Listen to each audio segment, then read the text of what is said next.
We're going to start this press conference in just a moment. We're going to open up the mic here and follow this, and we'll get back to that story later. Here we go. I'm Sheriff Greg Capers, San Jacinto County Sheriff's Office, with great news. The suspect is in custody.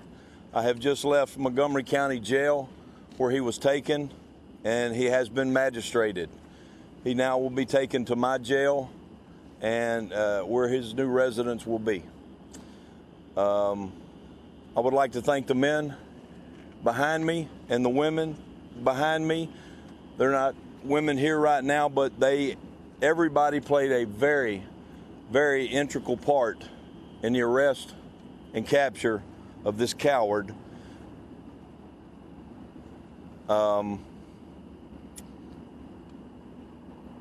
Everybody behind me has worked tirelessly.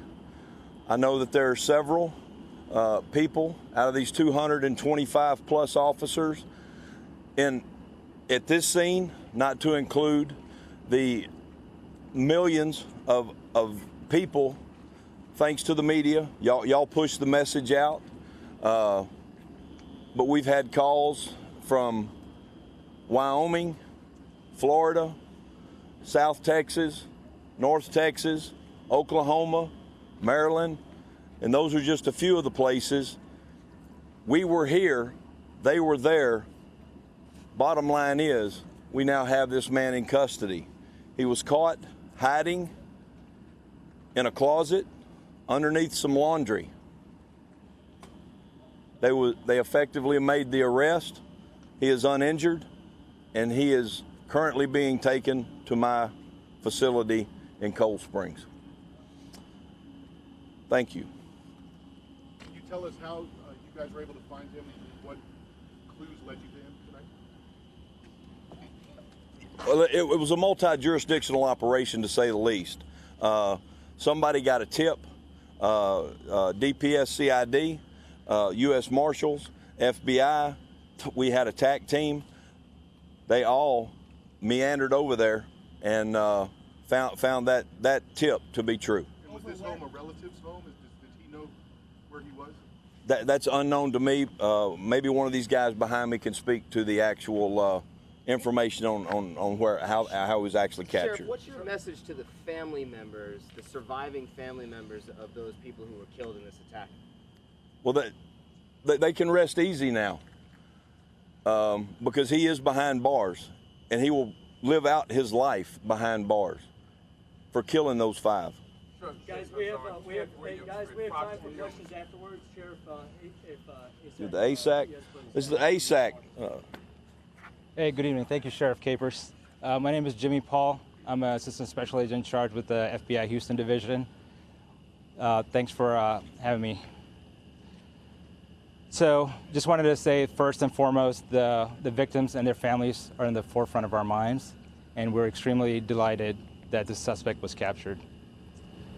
The tip for the suspect's location came in through the FBI's tip line, and we just want to thank the person who had the courage and bravery to call in the suspect's location. Special Agent Paul, or Ted Williams, Fox News, do you know if this individual will be facing federal charges? Currently, it's an ongoing investigation, and he's being charged by the San Jacinto County Sheriff's Office. What is the connection to the person who's harboring Oropesa? Sir, it's an ongoing investigation. I can't comment on that at this point. Did he give any indication why he did this? What was his demeanor when he was apprehended? Was he agitated? Was he tired? Hey guys, we're gonna let him get through his statement and the U.S. Marshals, and afterwards we'll take questions. Okay, thank you. I just wanted to thank the person who had the courage to call in the tip, and also I'd like to thank the many FBI personnel and local law enforcement agencies who work nonstop to bring this person to justice, to bring a sense of justice to the victims, and also a sense of security to the community of the San Jacinto County community. I mean, this is basically what we do. You know, we show up, we bring the adequate resources, and then we don't let up. We always said it's not a matter of if, but a matter of when the suspect's gonna be caught, and we're extremely glad that today was the when. At this time, I'd like to turn it over to the U.S. Marshal Service representative. Good evening. My name is Joe Ruiz de Chavez. I'm a supervisory deputy U.S. Marshal. I oversee the Gulf Coast Violent Offenders and Fugitive Task Force here in Houston, Texas. First, I want to say that this was an atrocious crime that devastated this community and this country. We received a call for request from Sheriff Capers, and we brought expertise in fugitive investigations and personnel to assist in this investigation. The Marshal Service is the oldest federal law enforcement agency, and we have an expertise in hunting fugitives. This is a very sad time for the victims, and I hope that this will bring them some comfort and they could grieve. Thank you.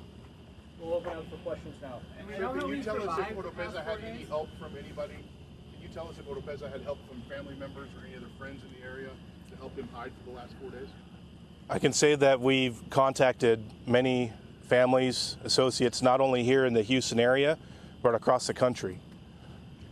Does that mean he's had help over the last 4 days? I can't comment on that. And did he ever reach out to any family members after the shooting incident on Friday night? I can't comment on that. Who do they have detained at the scene? The female detained at the scene, who was that? Again, this is an ongoing investigation, and we can't disclose that. Sheriff Capers, you had mentioned previously that there were multiple occasions you weren't exactly sure how many of police being called to that property for a firearm being discharged. Then we learned that Oropesa was removed from the country 4 times, and then in 2022, a protective order that was filed by his wife for domestic abuse. At any point, did that prompt further investigation from your office? Yes, sir. We actually filed charges on him in 2022, and to the best of my knowledge, we got a warrant for him, and the constable went to serve him in another county because he left here, and never could make contact with the subject, and then a few days later, the victim went to the district attorney's office in our county and filed a non-prosecution statement. Sorry to belabor this point, but the address where this arrest took place have court documents that show it traces back to an aunt of Oropesa, I believe. Is that still the case, that this would be a home of a family member? Can anybody confirm that? I can't. I mean, it's still ongoing. The investigation part. I wasn't part of the arrest team. Do we have any idea how he got from the place where the shooting happened to Cut? Did he use a vehicle? Did he walk? Do you guys have any idea what the time was? Once again, not that I know of. I have no knowledge of. Multiple agencies. Was DHS also involved? Was BORTAC the agency who actually went in and made the apprehension? They were part of that team, I do believe. Yes, ma'am. And now with the wife, the surviving wife that's still living at that home, she is currently an ICE fugitive. Is anything happening with her? Is she being investigated? Are there follow-ups happening with her? I've understood from deputies that she has been cooperating.